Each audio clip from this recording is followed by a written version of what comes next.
ఆంధ్రప్రదేశ్ మాజీ ముఖ్యమంత్రి YS Jaganmohan Reddy BJP విషయంలో ఎట్టూ తేల్చుకోలేకపోతున్నారా?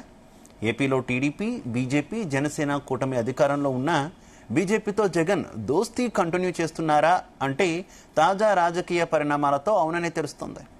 డీలిమిటేషన్లో దక్షిణాదికి నష్టం కలుగుతుందనే టాక్ వస్తోంది. ఈ విషయంలో కేంద్రంతో యుద్ధం ప్రకటించిన తమిళనాడు ముఖ్యమంత్రి స్టాలిన్ చెన్నైలో అఖిలపక్ష సమావేశం నిర్వహించారు.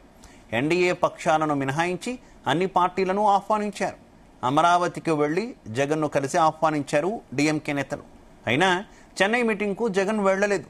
బీజేపీకి వ్యతిరేకంగా పోవడానికి భయపడి స్టాలిన్ సమావేశానికి జగన్ వెళ్లలేదని చెబుతున్నారు.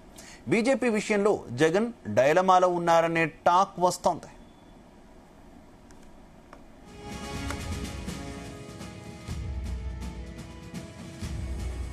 ఇదే విషయానికి సంబంధించి మరింత సమాచారం మా కరెస్పాండెంట్ రామచంద్ర అందిస్తారు. రామచంద్ర. శివ, ఏపీ మాజీ ముఖ్యమంత్రి వైఎస్ జగన్మోహన్ రెడ్డి బీజేపీ విషయంలో ఎటు తేల్చుకోలేకపోతున్నారన్న సందేహాలు అయితే వ్యక్తమవుతున్నాయి. అయితే టీడీపీ, బీజేపీ, జనసేన కూటమి అధికారంలో ఉన్నా కూడా బీజేపీతో జగన్ దోస్తీ కంటిన్యూ చేస్తున్నారన్న ఆరోపణలు కూడా ఇప్పుడు పెద్ద ఎత్తున వస్తున్నాయి. అయితే దానికి తాజా పరిణామాలు అయితే రాజకీయ పరిణామాలు ఏవైతే ఉన్నాయో అవి సాక్ష్యంగా నిలుస్తున్నాయని చెప్పుకోవచ్చు. అయితే డీలిమిటేషన్ లో భాగంగా దక్షిణాది రాష్ట్రాలకు జరుగుతున్నటువంటి నష్టం పైన డిఎంకే నేత అలాగే తమిళనాడు ముఖ్యమంత్రి స్టాలిన్ ఒక సమావేశం, అఖిలపక్ష సమావేశం ఏర్పాటు చేశారు. ఏదైతే బీజేపీ ఏతర పార్టీలకు, దక్షిణాదిలో ఉన్నటువంటి బీజేపీ ఏతర దక్షిణాది రాష్ట్రాలకు ఏదైతే ఎన్డీఏలో ఉన్నారో, ఎన్డీఏకి సంబంధించినటువంటి పార్టీలో ఉన్న వారికి తప్ప మిగతా అందరికీ కూడా ఆయన ఒక ఆహ్వానం పంపించారు. ఒక మీటింగ్ పెట్టుకోవాలి, దక్షిణాదిపై బీజేపీ పెత్తనం, అలాగే దక్షిణాది నుంచి బీజేపీ లబ్ధి పొందే విధంగా కార్యాచరణ చేయబోతుంది. సో దాని మీద మనందరం కలిసి మాట్లాడుకోవాల్సినటువంటి అవసరం ఇప్పుడు ఏర్పడిందన్న ఒక ఉద్దేశంతో తమిళనాడు ముఖ్యమంత్రి స్టాలిన్ అన్ని రాష్ట్రాలకు కూడా తన ప్రతినిధులను పంపించి ఆహ్వానాన్ని అందించారు. అలాగే జగన్మోహన్ రెడ్డి కూడా తాడేపల్లికి వెళ్లి అందించారు. ఈ మీటింగ్ లో ఖచ్చితంగా రావాలన్న ఒక పిలుపునైతే ఇచ్చారు. అయితే ఈ నేపథ్యంలో ఈ రోజు ఆ మీటింగ్ కు చాలా మంది ఏదైతే దక్షిణాది రాష్ట్రాల్లో బీజేపీయేతర ముఖ్యమంత్రులు అలాగే బీజేపీయేతర పార్టీలకు సంబంధించినటువంటి నాయకులు కూడా హాజరైనటువంటి పరిస్థితి ఉంది. అయితే దీనికి అందరూ కూడా జగన్మోహన్ రెడ్డి హాజరవుతారని కూడా అందరూ భావించారు. అయితే అందుకు భిన్నంగా జగన్మోహన్ రెడ్డి ఎప్పుడు ఏదైతే బీజేపీతో లోపాయికారి ఒప్పందం కుదుర్చుకున్న రీతిలోనే ఈసారి కూడా ఆయన ఈ మీటింగ్ కి రాకపోవడం పెద్ద ఎత్తున అనుమానాలు వస్తున్నాయి. అయితే జగన్మోహన్ రెడ్డి ఇంకా బీజేపీతో దోస్తీ కొనసాగిస్తున్నారన్న ఒక భావన అయితే కలుగుతోంది. మరి ఈ విషయంలో మాత్రం జగన్మోహన్ రెడ్డి ఎటు తేల్చుకోలేకపోతున్నటువంటి పరిణామాలు అయితే చోటు చేసుకుంటున్నాయని చెప్పి కూడా చెప్తున్నారు. మొత్తానికి స్టాలిన్ మాత్రం బీజేపీపై యుద్ధం ప్రకటించి దక్షిణాది రాష్ట్రాలను మాత్రం ఏకం చేయాలన్న ఒక కంకణం కట్టుకున్న నేపథ్యంలోనే ఈ రోజు ఆయన అఖిలపక్ష సమావేశం ఏర్పాటు చేసినటువంటి పరిస్థితి. మరి ఈ చెన్నై మీటింగ్ కు జగన్ వెళ్ళకపోవడము మాత్రం తీవ్ర విమర్శలకు తావిస్తోందని చెప్పుకోవచ్చు. బీజేపీకి వ్యతిరేకంగా పోవడానికి జగన్మోహన్ రెడ్డి భయపడుతున్నాడన్న ఒక ఆరోపణలు అయితే ఎక్కువ వస్తున్నాయి. స్టాలిన్ సమావేశానికి జగన్ వెళ్ళలేకపోవడము బీజేపీకి ఎదురెళ్లడమే అని చెప్పి కూడా భావించిన నేపథ్యంలోనే బీజేపీ విషయంలో జగన్మోహన్ రెడ్డి ఇంకా గతంలో అయితే అధికారంలో ఉన్నప్పుడు ఎటువంటి మద్దతు అయితే సపోర్ట్ ఇస్తూ వచ్చారు, మరి అదే సపోర్ట్ ఇప్పుడు కూడా ఆయన కొనసాగిస్తున్నారన్న ఒక విషయం అయితే స్పష్టమైనట్లుగా చెప్తున్నారు రాజకీయ వర్గాలు. మరి ఏదైతే ఈ రోజు తమిళనాడులో జరిగినటువంటి ఈ మీటింగ్ కు, అఖిలపక్ష మీటింగ్ కు వెళ్ళినట్లయితే బీజేపీకి వ్యతిరేకంగా జగన్మోహన్ రెడ్డి అడుగులు వేస్తున్నాడన్న టాక్ వచ్చేది.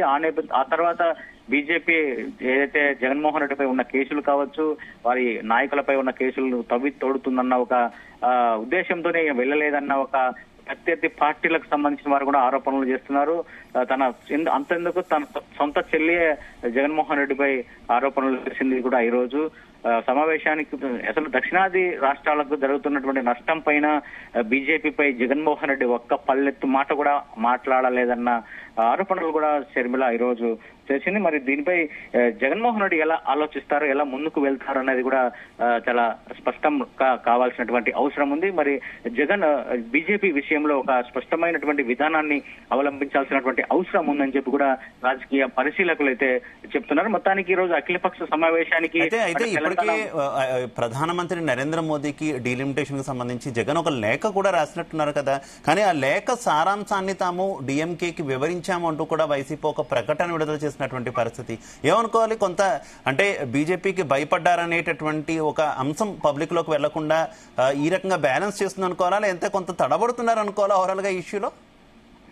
ఖచ్చితంగా జగన్మోహన్ రెడ్డి లెటర్ రాసినప్పటికీ కూడా, కానీ ఈ సమావేశానికి హాజరయ్యి ఉంటే దక్షిణాది రాష్ట్రాల్లో బీజేపీతో మేము లేము, జగన్ కు బీజేపీతో సంబంధం లేదు, బీజేపీతో పోరాడతాడు జగన్ అన్న ఒక సంకేతం అయితే వెళ్ళుండేది.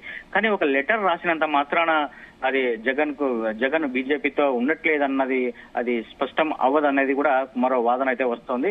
ఈ సమావేశానికి హాజరై జగన్మోహన్ రెడ్డి ఏదైతే బీజేపీయేతర పార్టీలతో కలిసి ఒక అఖిలపక్షంగా ఏర్పడి బీజేపీతో రాబో రోజుల్లో పోరాటం చేసే విధంగా కూడా ఉంటే వైసీపీని నమ్మే పరిస్థితులు ఉంటాయని చెప్పి కూడా చెప్తున్నారు. మరి దీనిపై వైసీపీ ఎలాంటి ధోరణి చూస్తుంది, అలాగే ఎలాంటి ఒక స్పష్టమైనటువంటి విధానాన్ని తీసుకుంటుందా లేదా అన్నది కూడా తెలియాల్సింది. ఒక లెటర్ రాసి అలా ఉంచితే ఏమాత్రం లాభం లేదని చెప్పి కూడా కొంతమంది చెప్తున్నారు. మరి జగన్మోహన్ రెడ్డి ఎందుకు ఈ సమావేశానికి వెళ్ళలేదు, ఒకవేళ వెళ్ళి ఉంటే కూడా బాగుండేదన్న ఒక విమర్శలు కూడా వస్తున్నాయి. అయితే తెలంగాణ నుంచి మాత్రం అటు కాంగ్రెస్ సీఎం గా ఉన్నటువంటి రేవంత్ రెడ్డి హాజరయ్యారు, అటు బీఆర్ఎస్ నుంచి కూడా కేటీఆర్ ఎంపీలు కూడా హాజరైనటువంటి పరిస్థితి మనం చూసాం.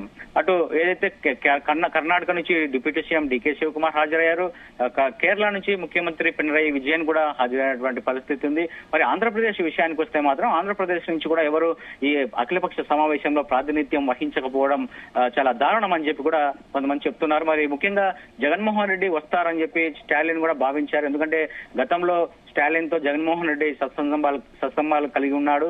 ఆయన చాలా గతంలో జగన్మోహన్ రెడ్డి మొదటిసారి ప్రమాణ స్వీకారానికి కూడా స్టాలిన్ ను ఆహ్వానించిన నేపథ్యంలో స్టాలిన్ కూడా ఆ ప్రమాణ స్వీకారానికి వచ్చినటువంటి నేపథ్యం మనం చూసాం. సో ఆ నేపథ్యంలో వారిద్దరి మధ్య మంచి సత్సంబంధాలు ఉన్నాయని చెప్పి కూడా అందరూ భావించారు. ఆ నేపథ్యంలో స్టాలిన్ పిలిచిన నేపథ్యంలో ఈ సమావేశానికి జగన్మోహన్ రెడ్డి ఖచ్చితంగా వెళ్తారని అందరూ కూడా భావించారు.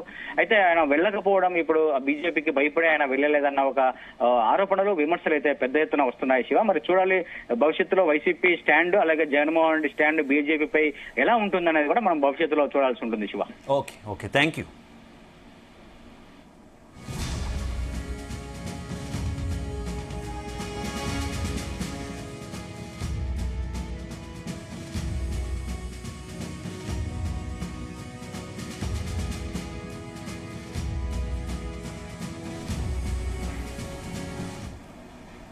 ఇక డీలిమిటేషన్ అంశంపై తమిళనాడు ముఖ్యమంత్రి ఎంకే స్టాలిన్ ఆధ్వర్యంలో చెన్నైలో కీలక సమావేశం జరుగుతోంది.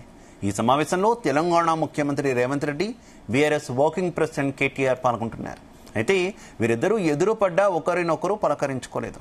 పలు రాష్ట్రాల ముఖ్యమంత్రులు, కీలక నేతల మధ్య జరిగిన భేటీ సందర్భంగానూ ఇద్దరు ఎదురెదురు కూర్చున్నా ఒకరికొకరు ఎవరో తెలియని వారిలాగే ప్రవర్తించారు.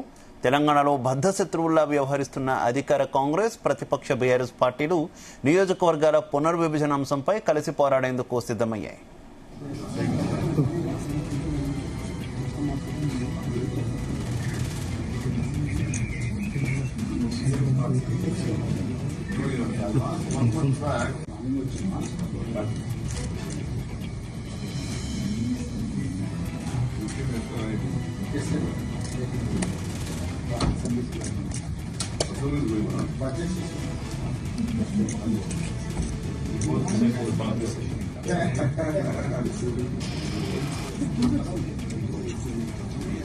రైట్, ఇదే విషయానికి సంబంధించి మరింత సమాచారం మా చీఫ్ న్యూస్ కోఆర్డినేటర్ రాధాకృష్ణ అందిస్తారు. రాధాకృష్ణ. Good afternoon Shiva. చెన్నైలో దక్షిణాది రాష్ట్రాల ముఖ్య పార్టీల సమావేశం జరుగుతూ ఉంది. డీలిమిటేషన్ జరిగితే దాని పర్యవసనాలు దక్షిణాది పైన ఎలా ఉంటాయి, ఇప్పటికే ఆ డీలిమిటేషన్ జరిగితే నియోజకవర్గాల సంఖ్య తగ్గుతుంది.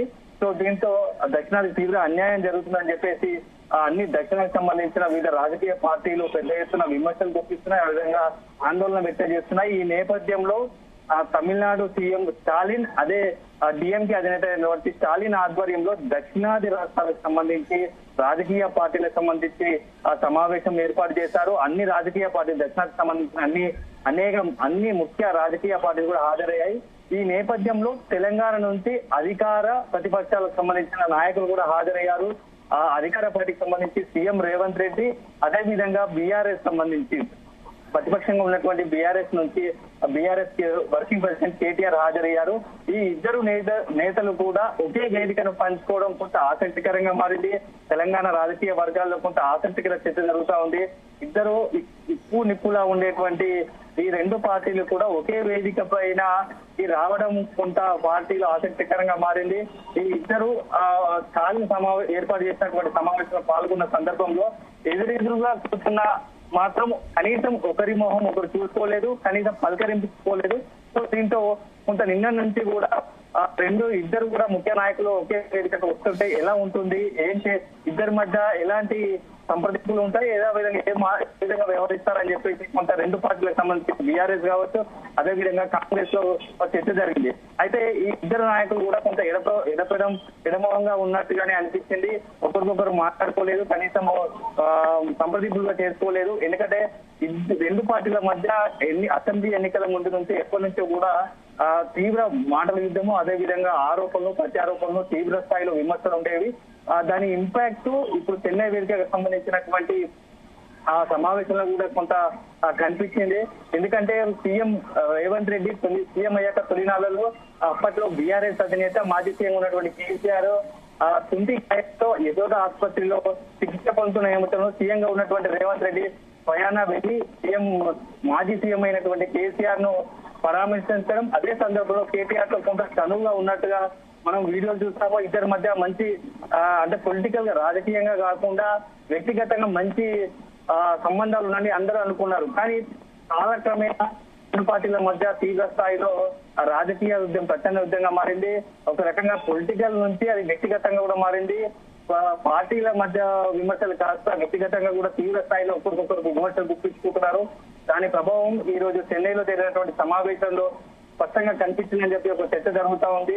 ఎందుకంటే రెండు తెలంగాణ సంబంధించిన కీలకమైనటువంటి అటు కాంగ్రెస్ కావచ్చు, బీఆర్ఎస్ కావచ్చు, అధికార ప్రతిపక్షాలు ఉన్న నాయకులు కొంత ఇతర రాష్ట్రాలకు సంబంధించిన వేదికలపై పంచుకున్నప్పుడు కొంత ఉందాగా వ్యవహరిస్తే బాగుండేది అనేది కూడా ఒక చర్చ జరుగుతుంది. ఎందుకంటే రాజకీయాలు వేరు, వ్యక్తిగతంగా వేరు. కానీ ఇతర వేదికల పైన తెలంగాణకు సంబంధించిన వ్యవహారం కాబట్టి, రాష్ట్రానికి సంబంధించిన వ్యవహారం కాబట్టి కొంత అధికార ప్రతిపక్షాలకు సంబంధించిన నేతలు ముఖ్య నేతలు హాజరైన నేపథ్యంలో ఇరువురు మధ్య కూడా కొంత కలిసి సంప్రదింపులు, రేపు ఏదైనా విషయం వస్తే పోరాల్సిన అవసరం ఉంటుంది కాబట్టి కొంత ఇద్దరి మధ్య విభేదాలు ఉన్నట్టు అవకాశం ఇచ్చినట్టు అయిందని చెప్పేసి ఒక చర్చ జరుగుతుంది.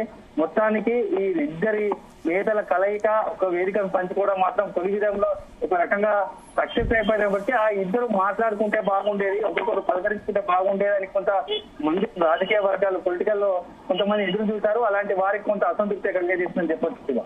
Right, okay, thank you.